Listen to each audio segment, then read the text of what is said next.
Film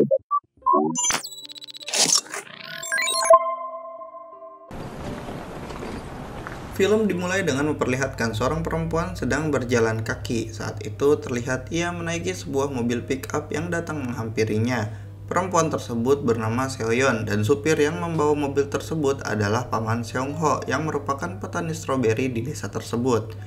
Saat tiba di rumahnya, Seoyeon terlihat meminjam ponsel paman Seong-ho untuk menghubungi ponselnya yang hilang saat di perjalanan, tetapi saat itu tidak ada respon.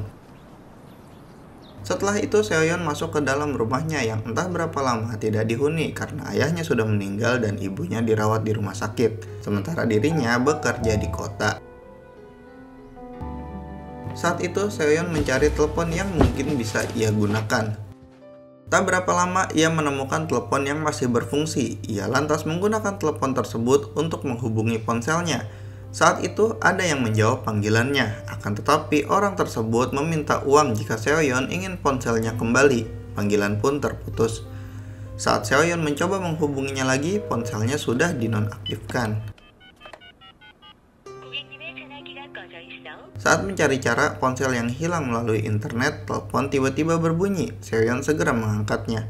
Penelpon tersebut adalah seorang gadis. Ia tiba-tiba saja mengatakan jika ibunya sudah gila. Seketika penelpon tersebut menutup teleponnya karena merasa salah sambung. 나 집에 완전히 갇혔어. 또 그 안에 두개골을 갈라내서 Singkat cerita, terlihat Seoyeon mengunjungi ibunya yang dirawat di rumah sakit karena tumor otak. Diketahui mereka ada kendala terkait biaya. Seoyeon saat itu diminta untuk mengurus asuransi ayahnya yang sudah meninggal. Mendengar permintaan ibunya, Seoyeon menjadi kesal karena menurutnya ibunya tak tahu malu. Padahal ayahnya meninggal karena kelalaian ibunya yang lupa mematikan kompor. Seoyeon lalu pergi karena kesal melihat ibunya yang masih sempat mengecat kuku di tengah keadaannya tersebut. Tibanya di rumah, telepon kembali berbunyi. Seoyeon segera mengangkatnya. Ternyata penelponnya adalah gadis yang sebelumnya salah sambung.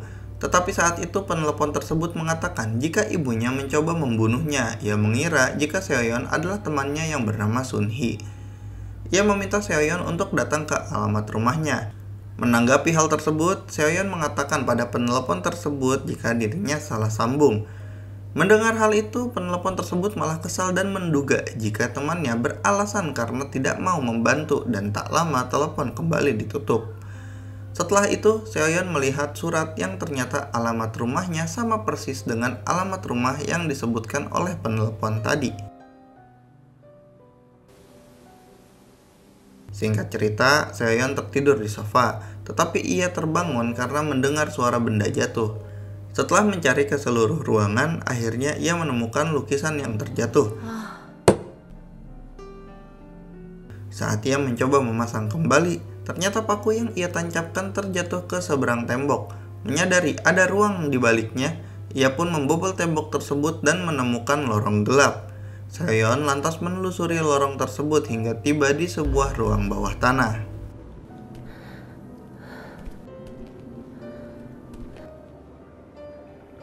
Di sana, ia menemukan sebuah boneka di sebuah kursi. Tak berhenti di situ, ia juga menemukan sebuah jimat dan buku harian. Saat ia sedang membuka buku harian tersebut, ada sebuah foto yang terjatuh. Seoyeon segera mengambil foto tersebut dan melihat foto seorang wanita yang diambil 20 tahun lalu.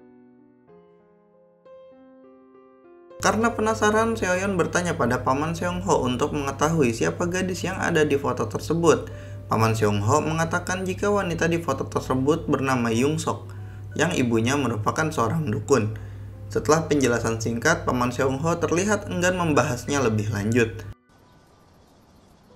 Dalam perjalanan pulangnya ke rumah, Seoyeon melewati sebuah toko yang bernama toko Sun-hee, yang mana Sun-hee adalah nama teman dari orang yang menelponnya tadi. Dan lagi, saat di rumah, telepon kembali berdering, sehingga Seoyeon segera mengangkatnya. Gadis penelpon tersebut teriak histeris dan bilang jika dia akan dibakar oleh ibunya. Ia menangis dan berteriak sehingga membuat Seoyeon khawatir. Di lini masa lainnya, ternyata ibunya gadis penelpon tersebut memang terlihat ingin membakar anaknya. Saat itu, gadis tersebut mencoba melawan ibunya, sehingga api yang dibawa si ibu terjatuh. Lalu, dari lorong yang Seoyeon temukan, tiba-tiba keluar asap pekat.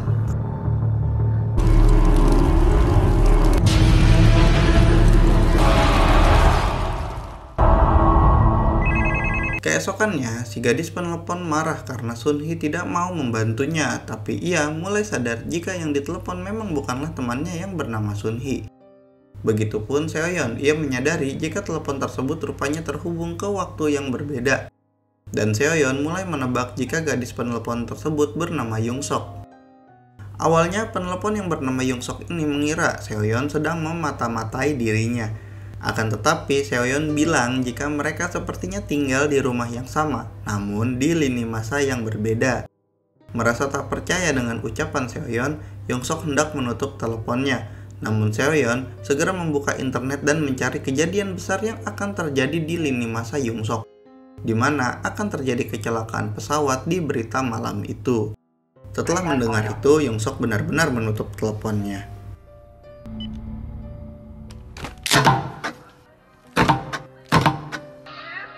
Kini berpindah pada lini masa Young-sok, terlihat ia sedang makan malam bersama ibunya. Mereka hanya hidup berdua. Di sini juga diberitahu jika ibu yang merawat Young-sok adalah ibu tiri, sementara ibu kandung Young-sok sudah meninggal di rumah sakit jiwa. Ibu tiri Young-sok mengancam akan memasukkannya ke rumah sakit jiwa jika Young-sok tidak segera waras. Sifat gila Young-sok kembali kumat sehingga ibunya mencoba menenangkannya. 지금은 풍수가 괜찮아질 거야. 기울어서 그래. Dan di saat itulah berita tentang kecelakaan pesawat tersiar di televisi dan membuat Young-sok bingung. Setelah makan malam, Young-sok kembali menelpon Seoyeon dan bertanya bagaimana Seoyeon bisa mengetahui kecelakaan pesawat yang baru saja ia lihat di berita. Seoyeon lantas menjelaskan kembali jika dirinya hidup di lini masa berbeda yang mana ia hidup di masa depan. Seoyeon lalu membaca buku harian Young-sok dan mengetahui idolanya. Seoyeon lantas memainkan video idolanya Young-sok di YouTube dan memperdengarkan nyanyian tersebut pada Young-sok melalui telepon. Setelah itu, Seoyeon menceritakan kehidupan di masa depan yang canggih, tapi Young-sok tidak percaya akan hal tersebut. Hingga akhirnya Young-sok bertanya bagaimana tentang dirinya di masa depan. Namun ketika Seoyeon akan mencari tahu lebih lanjut, Young-sok mengurungkan niatnya. Young-sok bilang jika menurut ibunya ia mempunyai nasib yang sangat buruk. Young-sok lantas bercerita jika ibunya saat ini bukanlah ibu kandungnya karena ibu kandung Young-sok sudah meninggal dunia. Punya kesedihan serupa, Seoyeon lantas bercerita jika ayahnya juga meninggal saat ia kecil saat rumahnya kebakaran karena ibunya lupa mematikan kompor. Lalu saat itu ibunya Young-sok datang sehingga ia mengakhiri teleponnya.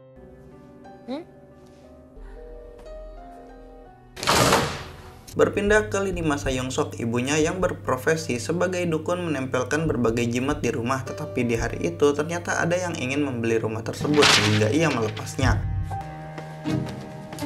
Seorang ibu, ayah, dan anak kecil melihat-lihat rumah itu dan Young-sok keluar dari kamarnya. Anak kecil tersebut ketakutan melihat sosok Young-sok, tetapi ibunya menegur gadis kecil itu sambil memanggil namanya. Mengetahui nama si anak, Young-sok lalu mendekat dan menyapa. Setelah itu, Young-sok kembali dan menelepon Seoyeon yang sedang tertidur. Saat itu, Young-sok memperdengarkan suara ayahnya Seoyeon melalui telepon sehingga membuat Seoyeon sedih sekaligus bahagia karena bisa melepas rindu. Young-sok kemudian melontarkan ide yang mungkin bisa menghidupkan kembali ayahnya Seoyeon. Setelah mengetahui tanggal kejadian kebakaran rumah lama Seoyeon, Young-sok kabur diam-diam untuk pergi ke alamatnya Seoyeon.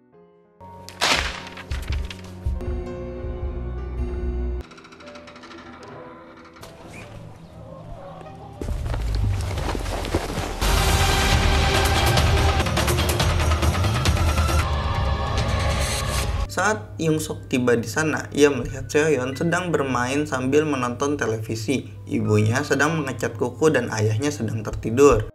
Kompor saat itu masih menyala dan tak lama ibunya pergi meninggalkan Seoyeon dan juga ayahnya yang masih tertidur. Young-sok melihat hal tersebut dan segera mematikan kompor yang menyala. Singkat cerita, Seoyeon mendapat telepon dari Young-sok yang sudah penuh luka akibat dihukum ibunya. Saat itu tiba-tiba saja bekas luka Seoyeon perlahan menghilang dan juga ternyata ruang kamarnya berubah.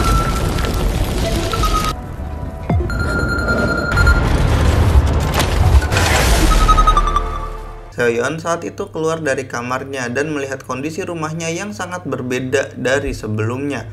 Lalu Seoyeon pergi ke kebun belakang rumah. Ia melihat ibunya sedang menyiram tanaman. Ditambah lagi, kini ayahnya hidup kembali, yang artinya kini masa depan telah berhasil diubah.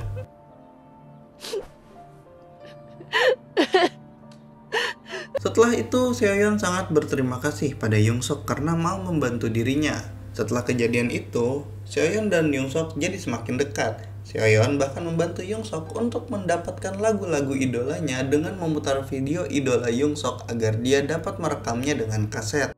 Yongsok juga mencoba mengirim makanan untuk Seoyeon, namun makanan tersebut menjadi busuk karena melewati 20 tahun. Hingga tiba suatu hari, Seoyeon sedang sibuk dengan keluarganya. Yongsok jadi kurang mendapatkan waktu untuk berbincang dengan Seoyeon. Yongsok yang jadi semakin kesepian, merasa dikhianati dan kesal pada Seoyeon yang saat ini sangat senang dengan kehidupannya. Saat Seoyeon pulang ke rumah, ia pun segera menjawab telepon Yongsok. Saat itu Yongsok terdengar sangat kesal dan memaki Seoyeon hingga membuat Seoyeon takut. Tiba-tiba Yongsok terdengar berteriak karena ibunya merebut telepon, dan saat itu ibunya Yongsok bilang agar Seoyeon tidak lagi menelepon atau Seoyeon akan dalam bahaya. Di lini masa Yongsok, ibunya sedang melakukan ritual pada Yongsok. Dan saat ritual itu, ibunya melihat jika Yongsok akan berbahaya apabila dibiarkan hidup. Keesokannya Seoyeon mencari tahu siapa Yongsok sebenarnya di media sosial, tapi tidak menemukannya.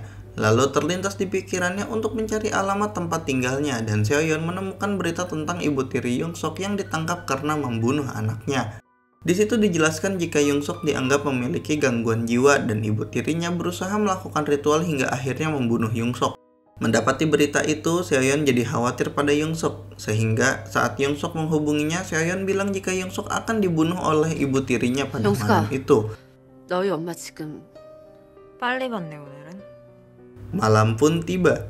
Di lini masa Yongsok, ibunya Yongsok sedang mempersiapkan alat untuk membunuh Yongsok. Saat ia masuk ke dalam kamar Yongsok, ia menusuk-nusuk Yongsok. Namun tak lama ia tersadar jika yang ia tusuk bukan manusia. Saat ibunya membuka selimut, ternyata hanya ada bantal dan Yongsok saat itu sudah ada di belakangnya.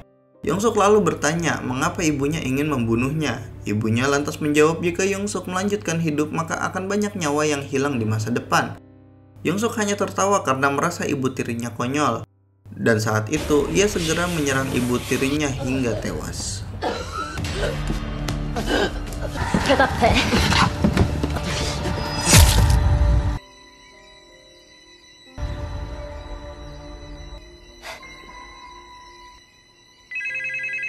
Setelah itu, Seoyeon kembali mendapat telepon dari Yongsok. Ia mengabari jika dirinya baik-baik saja dan merasa seperti terlahir kembali dengan kehidupannya yang bebas. Tapi saat itu Yongsok tidak memberitahu Seoyeon jika ia membunuh ibunya. Di hari itu, Yongsok pergi keluar menikmati harinya karena merasa baru mendapatkan kebebasan. Sementara itu di lini masa Seoyeon, paman Seongho sedang berkunjung membawa stroberi. Ia terlihat akrab dengan semua keluarga Seoyeon. Sementara itu, di lini masa Yongsok, paman Seongho juga berkunjung membawa stroberi. Saat itu, Yongsok yang menemui paman Seongho. Ia pun mengajak paman Seongho untuk masuk ke dalam rumah. Dan saat hendak menyimpan stroberi ke dalam kulkas, paman Seongho menemukan tumpukan kantong plastik. Saat itu, salah satu kantong plastik terjatuh dan ketika melihat isinya, ternyata ada bagian tubuh manusia hingga membuatnya ketakutan. Paman Seongho lantas meminta penjelasan mengenai isi plastik tersebut sehingga membuat Yongsok jadi kesal. Lalu di lini masa Seoyeon, telepon berdering dan saat itu yang menelepon adalah paman Seongho yang meminta pertolongan. Namun sambungan tiba-tiba terputus hingga Seoyeon bingung. Saat Seoyeon kembali ke ruang keluarga, ia menanyakan paman Seongho yang sudah tidak ada di sana. Tetapi kedua orang tuanya tidak tahu siapa paman Seongho dan malah terlihat bingung. Seoyeon akhirnya mencari tahu sendiri dengan mendatangi kebun stroberi paman Seongho. Saat tiba di sana, ternyata tempat tersebut sudah tidak ada, yang tersisa hanya bangunan kumuh. Seoyeon lalu mendatangi kantor polisi, akan tetapi mereka semua tidak tahu apa-apa soal paman Seong-ho dan juga kebun stroberi. Hingga seorang polisi bertanya mengapa Seoyeon mencari orang yang sudah meninggal 20 tahun lalu. Si polisi lantas kembali membuka catatan kasus meninggalnya paman Seong-ho yang ternyata dibunuh dan jasadnya dimutilasi oleh Young-suk. 사건 피해자 박성. Singkat cerita, waktu berlalu. Di lini masa Young-suk, polisi datang ke rumah Young-suk untuk mencari pemilik kebun stroberi yang sudah menghilang selama 2 minggu. Young-suk saat itu bilang jika dirinya tidak mengetahui orang tersebut. Namun saat itu, si polisi menemukan kotak stroberi di rumah Young-suk. Tetapi Young-suk bilang jika ibunya yang menerima stroberi tersebut dan ia juga bilang jika ibunya sedang pergi. Akan tetapi polisi ini ragu dengan jawaban yang dikatakan oleh Young-suk. Polisi tahu jika Young-suk sedang menutupi sesuatu. Di lini masa lain, Seoyeon menemui seseorang yang bernama Sun-hee yang merupakan teman dekat Young-suk. Sun-hee saat itu bercerita jika Young-suk menyebabkan luka di kakinya dan jika bukan karena ibu tirinya Young-suk, mungkin Sun-hee juga sudah meninggal di tangan Young-suk. Setelah mendapatkan banyak informasi, Seoyeon mulai paham mengapa ibu tirinya membunuh Young-suk. Lalu saat sedang bertelepon dengan Young-suk, Seoyeon bertanya kebenaran mengenai kematian paman Seong-ho dan ibunya. Young-suk tidak menjawab hal tersebut. Seoyeon dengan polosnya mengatakan jika Young-suk akan dihukum seumur hidup karena perbuatannya tersebut. Young-suk yang pada dasarnya psikopat dan harusnya tertangkap, kini ia mendapatkan ide agar dirinya lolos dari hukuman tersebut. Ia lantas meminta Seoyeon untuk mencari bagaimana polisi bisa membuktikan jika Young-suk membunuh paman Seong-ho dan ibunya. Young-suk juga berkata jika ayahnya Seoyeon ini bisa hidup karena dirinya, sehingga Seoyeon harus berterima kasih dengan membalas budi. Seoyeon yang ketakutan lantas menutup teleponnya, tapi Young-suk kembali menghubungi Seoyeon dan mengancamnya. Dan lagi-lagi, Seoyeon menutup teleponnya karena hanya mendengar makian dari Young-suk. Di saat itu, Seoyeon merasa frustasi karena malah mengakibatkan orang lain mati. Sementara Young-suk semakin murka karena Seoyeon tidak mau menjawab. Di tengah emosi dan frustasinya karena masih tidak berhasil menghubungi Seoyeon, seseorang tiba-tiba datang ke rumah Young-suk dan itu adalah Seoyeon kecil dan ayahnya. Saat itu mereka ingin menemui ibunya Young-suk karena sudah berjanji untuk transaksi pembelian rumah di kantor properti. Namun ibunya Young-suk tidak kunjung datang.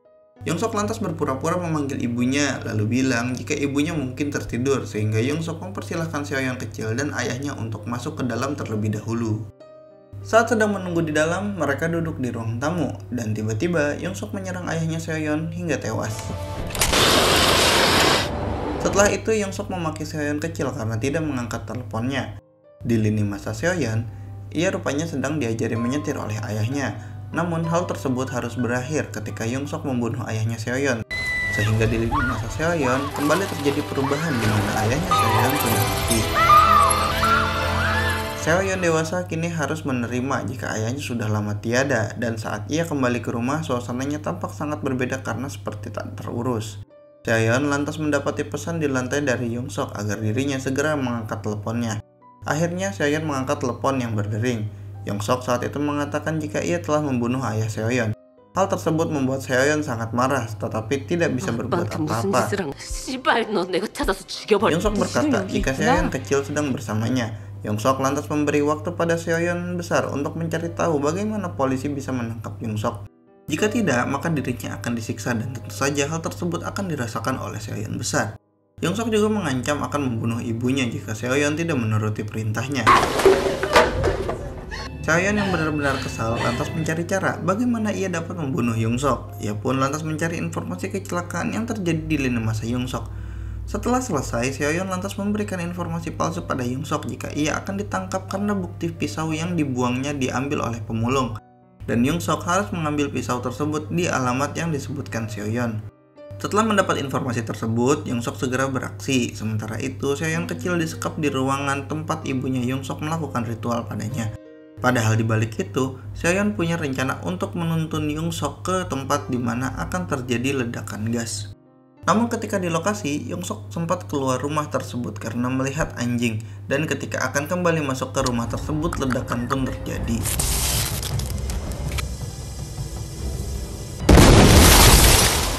Saat itu telepon kembali berdering dan membuat Seoyeon ketakutan. Meski begitu, ia tetap mengangkat telepon itu. Yang rupanya Seoyeon kecil sedang meminta tolong pada Seoyeon besar. Tetapi di samping Seoyeon kecil ternyata Yongsok ada di sana. Yongsok meluapkan rasa kesalnya karena merasa ditipu oleh Seoyeon. Ia lantas menyiram Seoyeon kecil dengan air panas. Seoyeon dewasa pun lantas merasakan sakit yang sama dengan Seoyeon kecil dan muncul juga luka bakar di tubuh Seoyeon. Di sisi lain, ibunya Seoyeon merasa khawatir karena tidak mendapat kabar apapun dari Seoyeon kecil dan ayahnya. Sementara itu, Yongsok terus-terusan memojokkan Seoyeon hingga akhirnya ia membongkar kematian ayahnya Seoyeon. Yongsok menjelaskan jika kejadian kebakaran itu bukanlah kelalaian ibunya Seoyeon, karena ibunya Seoyeon telah mematikan kompor saat akan keluar rumah. Akan tetapi Seoyeon kecillah yang menyalakan kompor karena mengikuti tontonan di televisi. Dan saat diinterogasi, Seoyeon berbohong dengan mengatakan jika kompor masih menyala saat ibunya pergi. 내가 대신 죽여줘? Kini Seoyeon terpaksa mengikuti perintah Yongsok. Ia terlihat membobol kantor kepolisian untuk melihat catatan kriminal Yongsok.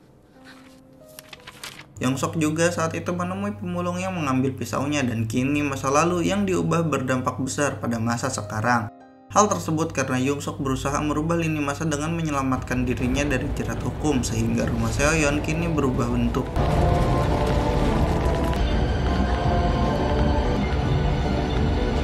Seoyeon segera lari dari rumah tersebut, lalu ia kembali melihat catatan kepolisian dan mendapati jika polisi dan ibunya Seoyeon datang ke rumah tersebut. Seoyeon ingat jika pasti ada telepon tanpa kabel yang dapat terhubung ke masa lalu sehingga ia kembali masuk ke dalam rumah dan mencari keberadaan telepon tersebut. Sementara itu, Yongsok yang berhasil hidup dan meloloskan diri dari polisi terlihat ada di lini masa Seoyeon dan masih menempati rumah tersebut. Saat itu, Yongsok terlihat keluar rumah. Seoyeon bergegas masuk untuk mencari telepon yang dapat terhubung ke masa lalu dan akhirnya Seoyeon menemukan telepon tersebut. Di lini masa Yongsok, polisi datang dan menanyakan banyak pertanyaan, tetapi Yongsok tidak menjawab dengan benar sama sekali. Ibunya dan polisi menemukan jepit rambut Seoyeon kecil dan mereka pun memeriksa lantai 2. Meski begitu, Yongsok tidak peduli. Karena tidak menemukan keberadaan Seoyeon dan suaminya, ibunya lalu menumpang telepon. Awalnya, Yongsok bilang jika telepon tersebut rusak, tapi si ibu langsung ambil telepon tersebut dan ternyata bisa digunakan. Kini, Yongsok menjadi panik karena khawatir telepon tersebut terhubung dengan Seoyeon. Dan benar saja, Seoyeon mengangkat panggilan tersebut. Tanpa pikir panjang, Seoyeon segera meminta agar ibunya segera melarikan diri karena Yongsok akan membunuh mereka. Tapi ternyata Yongsok dewasa muncul dan segera memukul Seoyeon dari belakang sehingga sambungan pun terputus. Lalu saat ibunya akan bilang pada polisi, ternyata hal itu sudah terlambat karena si polisi dihabisi oleh Yongsok. 전화기 주세요. Yongsok dewasa dan Seoyeon dewasa saling bertarung merebutkan telepon. Seoyeon awalnya berhasil mengambil telepon dan segera pergi, tetapi Yongsok tidak tinggal diam. Ia segera mengejar Seoyeon dengan pisau. Begitu pula ibunya Seoyeon yang berusaha kabur dari kejaran Yongsok. Telepon kini berdering dan ibunya Seoyeon menelepon untuk meminta pertolongan. Seoyeon lantas menyuruh ibunya untuk melawan dengan senjata yang ada. Tapi saat ingin melawan ibunya, Yongsok ternyata mengeluarkan Seoyeon kecil sehingga perhatian ibunya teralihkan. Dan dari belakang, Yongsok sudah siap dengan senjatanya dan segera memukul ibunya Seoyeon. Sementara itu, Yongsok dewasa ternyata berhasil memojokkan Seoyeon. Dan saat ini, posisi Seoyeon benar-benar dalam bahaya. Tetapi di lini masa Seoyeon kecil yang akan dibunuh Yongsok, ternyata ibunya masih bisa menahan serangan Yongsok. Dan saat itu, ibunya Seoyeon mendorong Yongsok sehingga mereka pun jatuh bersama. Hal tersebut akhirnya membuat wujud Yongsok dewasa tiba-tiba hilang di hadapan Seoyeon dewasa. Setelah itu, Seoyeon segera berlari ke rumah sakit untuk mencari keberadaan ibunya, namun ia tidak menemukannya. Seoyeon juga mencari ke kantor polisi, tapi hasilnya juga nihil. Hingga ketika Seoyeon ke makam ayahnya, ibunya tiba-tiba muncul, yang artinya di lini masa tersebut ibunya berhasil selamat. Seoyeon pun menangis bahagia lalu pulang bersama. Tetapi cerita belum selesai, karena sebelum itu Yongsok dewasa ternyata berhasil berkomunikasi dengan Yongsok muda. Yongsok dewasa ternyata mengetahui cara bagaimana agar mereka dapat bertahan hidup dan lolos dari polisi. Yongsok dewasa mengatakan agar bisa selamat dan bertahan di segala kondisi, jangan pernah meninggalkan teleponnya. Sehingga saat terjatuh, Yongsok juga berhasil selamat karena menggenggam telepon tersebut. Hingga akhirnya, tiba-tiba saja ibunya Seoyeon menghilang, dan ternyata Seoyeon masih dalam kondisi disekap di ruang bawah. Film pun selesai. Ya begitulah tadi alur cerita film The Call yang rilis tahun 2020. Film bergenre horror thriller tersebut sebenarnya memiliki satu alur konstan, akan tetapi kita dibuat bingung manakala ada dua lini masa yang digabungkan jadi satu cerita. Cerita ini juga memberikan plot hole yang cukup membingungkan sehingga penonton harus mencerna sedikit agar lebih paham. Secara visual, film ini sangat oke karena kesan yang diberikan cukup kuat. Selain itu, tone warna horor yang disajikan sangat menggambarkan kengerian Yongsok dan kepribadian Seoyeon. Meskipun Seoyeon adalah protagonis dalam cerita ini, tetapi menurut Mr. Mokyo yang membuat semua bencana ini adalah Seoyeon. Karena tanpa kepolosan dan keegoisan Seoyeon, mungkin Yongsok tidak akan membunuh orang-orang tak bersalah. Sekian alur cerita film review singkat dari Mr. Mokyo. Jangan lupa like dan share video ini jika kalian suka. Subscribe dan nyalakan notifikasi agar kalian gak ketinggalan video terbaru dari channel Mr. Mokyo. Bye bye.